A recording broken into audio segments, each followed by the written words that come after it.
most of the time, 75%. You know, so he monetized himself and his paper.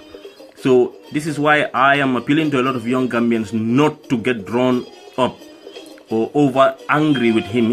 That's his job.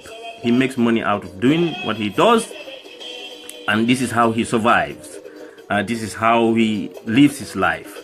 And really, he is a sad person because each society goes through stages. Even the United States, the great United States, America that we see, went through civil war where people end up killing each other and everything, for them to have the US Constitution that you have now to safeguard the rights of each citizen.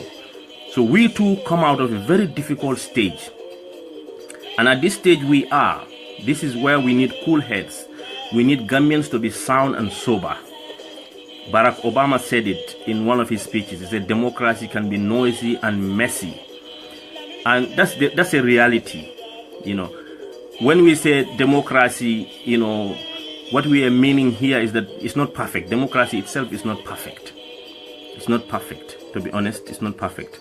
If it is perfect, we would have arrested every single member of the Yahya Jammeh regime now, lock them up in mile 2 and just relax. Okay? That's what, if it is perfect. But no, it is, you know, if we do that, the international community and the rest of the world will be saying, oh, look, it's payback, it's revenge, it's retribution, retributive justice. They will come up with all sorts of terminologies. Before you know, Jammeh's people will be running back into Europe seeking asylum and all what not. And then we will become a pariah, you know, we'll be blamed for everything. No aid, no this, no that. So we have the youths who are really upset that they are seeing Sidin Jai come back. You know, there are a lot of people who are expressing a lot of anger. I've been getting a lot of messages.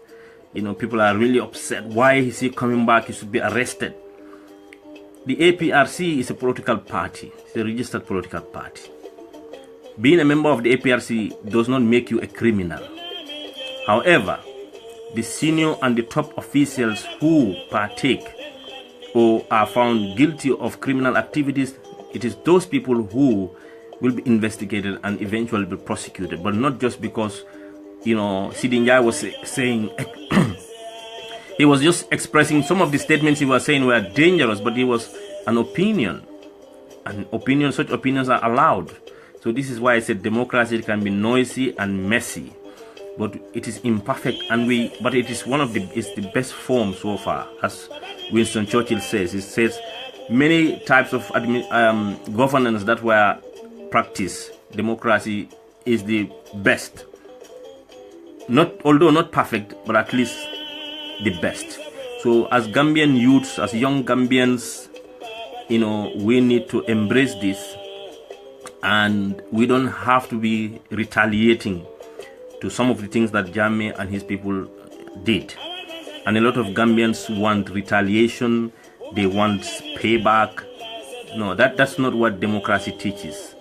And it is for you to restrain yourself. It is for you to realize that the rule of law, although sometimes it can be slow, but it can be as equally, you know, effective, you know, in maintaining order in our society. And that's what we want. We want all of us to be equal, free, loving, and caring. Because the moment we lose that love and care and compassion, don't call yourself a Muslim. Don't call yourself a Christian. Okay? Because you will be doing things that those same scriptures that you want to be guided by teaches against. We have all seen in Syria, in other societies, where when they took the law into their own hands, they go out killing each other for nothing. They destroy their own properties, their own communities for nothing. So the moment we allow anger to take over us, it destroys us. It destroys us. So as Gambian brothers and sisters, let's not allow the likes of Panderi to drive us to be angry at each other. And let's not allow such kind of journalism to be the dominant. In the West, yes, it's very famous, but people don't take them seriously. In England, every day, I think the Sun newspaper, which will put naked breasts of women in page 3, I think they sell 3 million copies a day. some men will buy and just flip to page 3. I've worked in construction sites in England here. I've worked in offices. I've worked in, as a student in Boca King. So I know the in and out. I know what men do when they're in the construction sites. So they just buy the page 3 and just look at the page 3 until they're satisfied. They just wrap it and throw it in the bin. So it means they don't actually want to read any single thing in that newspaper. Okay, so that's the reality. So let's understand news and always be calm and composed. As a society, our moms and dads, they teach us to be calm and composed. So let's not forget about some of our upbringings, our valuable upbringings, and big up to Gambian women really, for always trying to restrain us and make us calmer.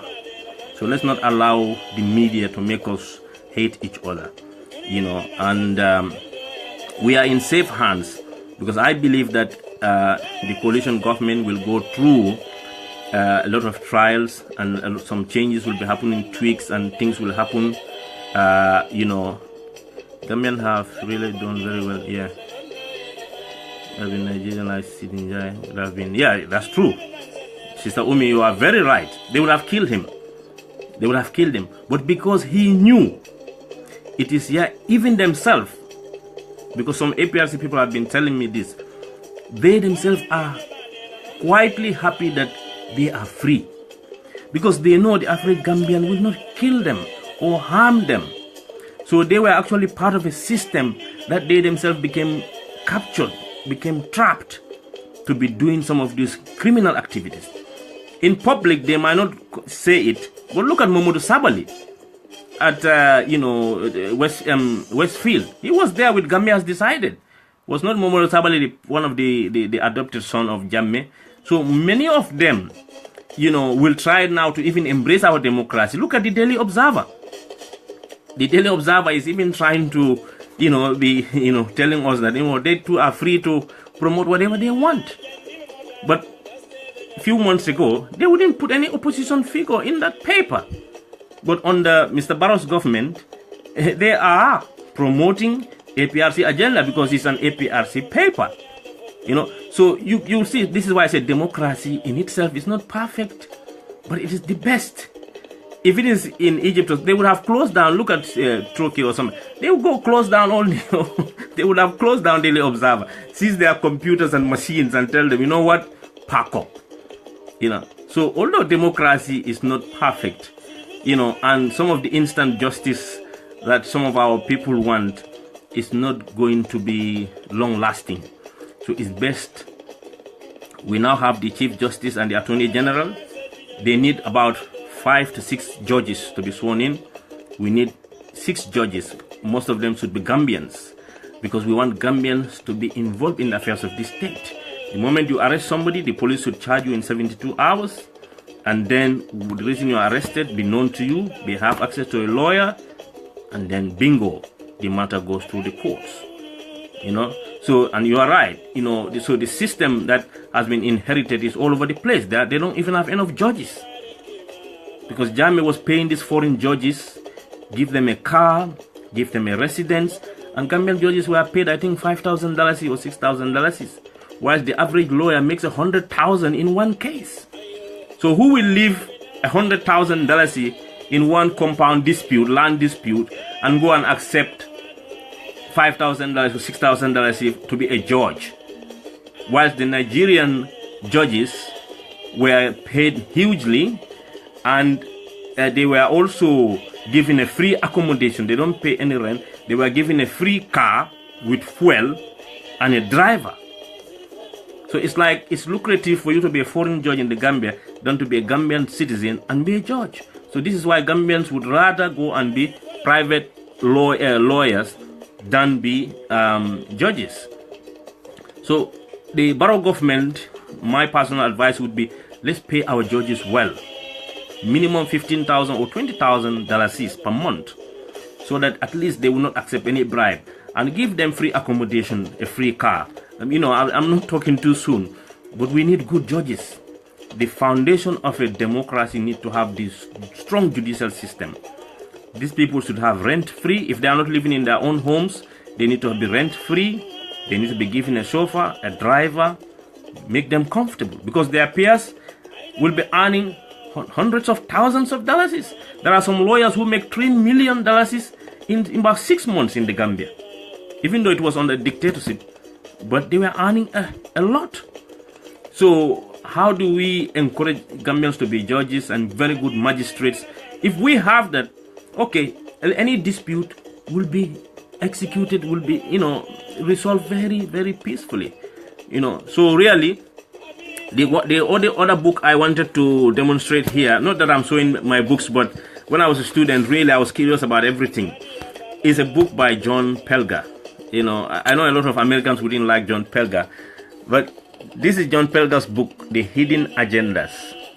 Okay, The Hidden Agendas. I like reading John Pelger's book because he is not anti-establishment, but he does not try to conform to everything that the Western so the society is trying to throw at us. And he tried to expose injustices in America, in South Africa, in Australia. And there's one word he said that in most news headlines, there will always be a hidden agenda, especially when it's about others. We all do it. All of us will do it.